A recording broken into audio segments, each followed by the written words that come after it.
Bonjour, aujourd'hui je vais vous parler d'un livre tout à fait étonnant qui s'appelle Le grand dérèglement du climat de Art Bell et Whitley Strieber. Art Bell est un journaliste américain de radio extrêmement connu et Whitley Strieber également. Ils ont écrit ce livre à la fin des années 90 parce qu'ils ont constaté, comme nous tous, qu'il y avait un changement global du climat. Et comme vous l'avez vu aussi, les ingénieurs spécialistes de la météorologie nationale, pendant très longtemps, les scientifiques ont dit non, il n'y a pas de réchauffement du climat. C'est la raison pour laquelle je me suis intéressé moi aussi en tant que jeune journaliste, parce que dès l'âge de 24-25 ans, j'avais commencé à découper les articles, et je me souviens en particulier d'une une du Figaro. Les scientifiques sont formels, la Terre ne se réchauffe pas. La banquise est à sec, faute de glace. Le glacier s'est lentement effrité, bouleversant des siècles de tradition. En 92, seules les surfaces en orange étaient touchées par la fonte estivale des glaciers. En 2004, elles se sont considérablement étendues, rendant possible une exploitation pétrolière jusqu'à présent difficilement rentable. Donc vous voyez comme quoi les scientifiques peuvent raconter un nombre absolument incalculable de bêtises et se gardent bien de revenir dessus. Aujourd'hui, nous savons, nous l'avons vu, Paris Match vous publie régulièrement des photos comparatives entre le Chamonix entre les glaciers d'il y a une trentaine d'années et aujourd'hui. Vous avez les mêmes photos comparatives dans l'Himalaya. Partout sur cette planète, les glaciers fondent. Et justement, c'est le sujet de ce livre qui a donné un film qui s'appelle Le jour d'après. Le Mexique a fermé sa frontière. Il y a trop de réfugiés américains. Préparez-vous au direct avec Los Angeles. Ne restez pas ici. Voilà. Avance sur New York. Fuyez, sortez-vous.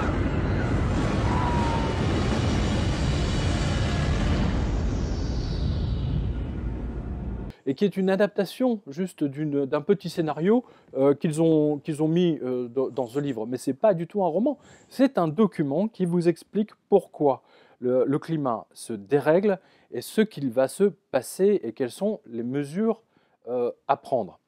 Alors, premier constat, ce qui est très important, ce sont les courants marins. Les glaciers sont composés d'eau douce.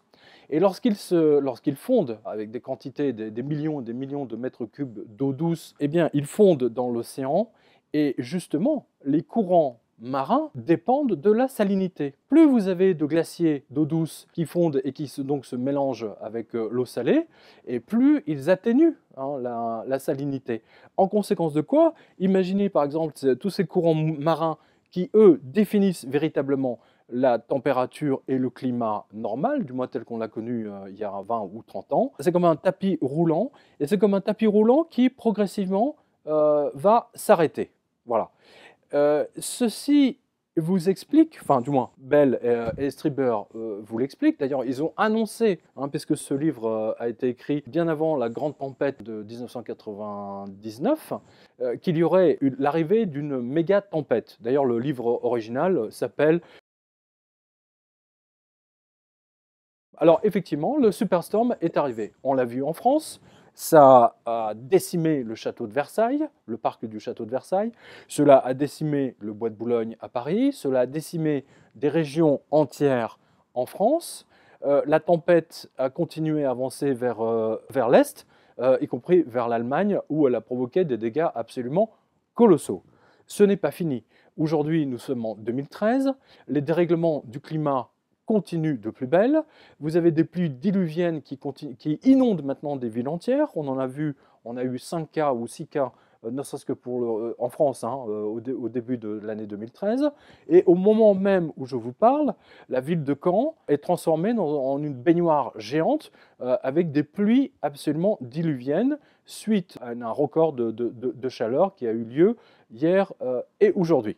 Tout ce qui se passe au niveau du climat est énoncé dans ce livre. Donc comme quoi, effectivement, la météorologie est une science, je ne peux pas dire exacte, mais qui permet de prévoir. En revanche, ce qui est intéressant, c'est que les ingénieurs météorologues, eux, ne voient que par le bout de leur petite lorgnette, c'est-à-dire qu'ils ne vont pas plus loin. Ils ne voient pas le tableau en grand. Et justement, le grand avantage de Strieber et de Bell, c'est d'avoir expliqué l'ensemble du mécanisme, et en particulier des courants marins. J'ai un cas pour illustrer, un cas particulièrement spectaculaire pour illustrer ce livre, et ce qui a été dit et ce qui va se passer.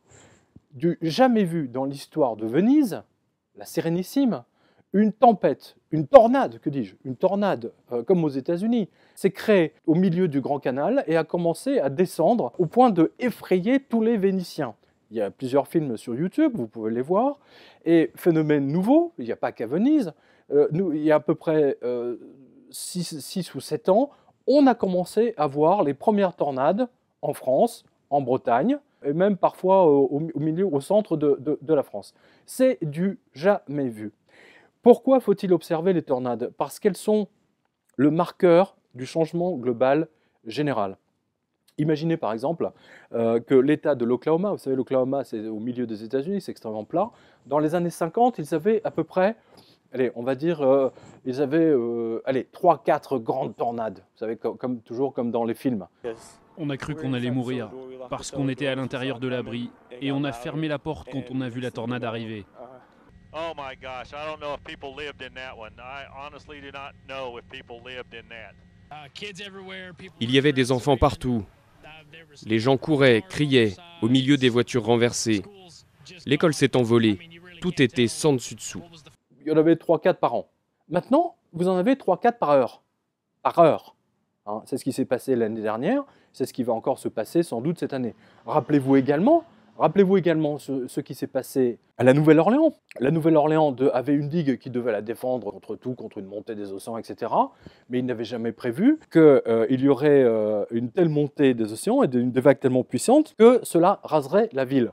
On a vu que la Nouvelle-Orléans a été rasée de manière absolument apocalyptique. Le gouvernement a été strictement incapable de répondre à la détresse des habitants. Il s'est passé des choses absolument horribles là-bas et même aujourd'hui, elle ne s'en est jamais remise. Les quartiers est de la Nouvelle-Orléans sont submergés. Maison par maison, il faut extraire ceux qui n'ont pas obéi à la consigne d'évacuation. Non loin de là, cet homme est seul face à l'incendie qui menace de détruire son quartier. La marina, elle aussi, est en feu. Au centre-ville, quelques heures plus tôt, des vents de 250 km/h ont dévasté des immeubles. Ici, l'hôtel Hayat. Pourquoi la Nouvelle-Orléans a été décimée? C'est très simple, la réponse est toujours dans ce livre, parce que la salinité des courants marins a été totalement modifiée suite aux fontes des glaces. Les auteurs nous prédisent en fait l'arrivée de la super tempête, mais en fait ce sont plusieurs super tempêtes. Et je pense, enfin sans vouloir trahir la pensée des auteurs, je pense que ce sont en fait plusieurs mini super tempêtes qui nous annoncent l'arrivée de cette grande tempête et de ce grand changement.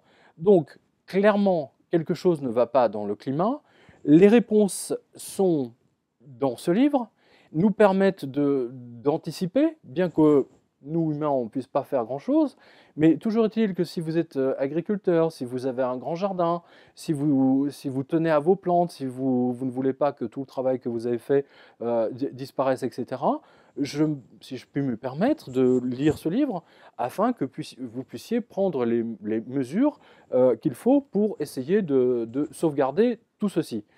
Alors, c'est un livre qui a beaucoup servi aux traders à cause des matières premières agricoles.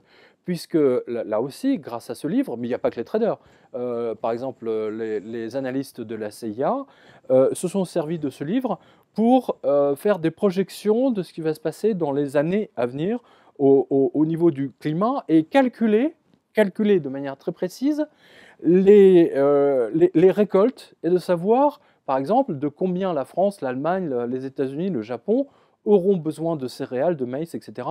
et à quel niveau leurs récoltes seront détruites et quelle sera la demande et surtout quel sera le prix de ces matières premières. Voilà, c'est un livre beaucoup plus, comment dire, pertinent et qui va beaucoup plus loin d'ailleurs que le simple dérèglement du climat. Mais véritablement, si vous vous posez des questions sur tous les dérèglements que vous voyez en ce moment et qu'on vit tous les jours, 11 435 décès entre le 1er et le 15 août en pleine période de canicule. Un chiffre alarmant accompagné de fortes disparités régionales. Ainsi, la surmortalité a principalement frappé le centre-ouest du pays et l'Île-de-France avec une hausse de 100% par rapport aux années antérieures pour la même période. Le ministère de la Santé devrait publier courant septembre les chiffres des décès par région, ville après ville. Je rappelle que la canicule a fait 35 000 victimes, dont la majorité en France, mais quand même d'autres en Europe. Majorité étaient des personnes âgées. Et pour vous montrer à quel point le gouvernement est composé de crétins, c'est que vous aviez un ministre de la Santé qui, là, avec en t-shirt, sur son lieu de vacances, vous expliquait que tout allait bien, et qu'il a fallu la colère d'un médecin urgentiste pour que les pouvoirs politiques se rendent compte qu'effectivement, nos anciens, nos parents, nos grands-parents étaient en train de mourir, de tomber comme des mouches, c'est le cas de le dire, et que le gouvernement français s'en moquait éperdument. Rappelez-vous, c'est pas si vieux que ça. Ce livre était déjà disponible à l'époque. Clairement, le gouvernement, les analystes du gouvernement n'ont pas daigné parcourir cet ouvrage, parce que sinon, ils auraient pu effectivement leur dire que ce n'est pas fini. Bien au contraire, on aura encore beaucoup d'autres dérèglements. Et c'est pour ça que un homme prévenu, comme on dit, en vaut deux. Le dérèglement du climat vaut également pour tous les marins, et également pour tous ceux qui pilotent. Parce que là aussi, c'est un phénomène qui est... On ne sait pas si ça a une relation ou pas, mais le nord magnétique s'en va régulièrement de plusieurs kilomètres tous les 10 ans. Je crois qu'il a parcouru une trentaine de kilomètres, donc ça pose parfois des problèmes. Et tout ceci nous montre que quelque chose de grand se prépare. Et ce grand, justement, c'est peut-être l'arrivée de la super tempête. En tout cas, sachez simplement que, contrairement à ce qu'on nous dit, ce n'est pas tant la pollution, l'activité humaine qui déclenche ce changement du climat, parce que d'autres scientifiques ont constaté que les glaciers sur Mars ont fondu également, et je ne pense pas qu'il existe des mines de charbon sur Mars, et que Neptune s'est également réchauffé de quelques degrés, que la Lune s'est réchauffée, donc ça touche manifestement l'ensemble du système solaire. Donc ce n'est pas la peine de se culpabiliser, de nous culpabiliser, nous n'y sommes pour rien. Et comme vous pouvez le constater, moi aussi, en ce moment, je suis en plein réchauffement du climat, parce que j'ai extrêmement chaud. Voilà, donc le dérèglement du climat, c'est vraiment le livre clé, le livre majeur, pour comprendre les mécanismes des courants marins, et surtout si vous avez vu le film le jour d'après, eh bien sachez qu'il a été intégralement adapté de ce livre, mais juste d'une petite partie de scénario, parce que les auteurs ont estimé qu'il faut montrer sous forme de roman de quelques petites pages, il faut impérativement montrer, expliquer ce qui va se passer, et qu'avant le réchauffement, on ira peut-être vers un moment très froid. Donc voilà, ce sont des choses intéressantes, et il est fort possible d'ailleurs que tout ce qu'on voit en Afrique aujourd'hui, c'est-à-dire que les zones très très chaudes en Afrique deviennent tempérées, et que la France, par exemple, devienne beaucoup plus chaude, et aussi chaude qu'en Afrique. Ça, c'est déjà vu, c'est pas la première fois. Il y a eu des découvertes qui ont été faites, notamment au niveau des pôles, où on montre qu'il y a quelques millions d'années, sur les pôles, il y avait une végétation luxuriante absolument extraordinaire. Voilà. Donc, le grand dérèglement du climat, qui est dans la logique de plusieurs de nos autres livres, je pense notamment à Monde en collision, je pense notamment à Hiver cosmique, et nous aurons l'occasion de revenir sur ces ouvrages qui sont extraordinairement passionnants. Je vous remercie et je vous donne rendez-vous sur le site du Jardin des Livres avec Art Bell et Witless Trieber. Merci à eux.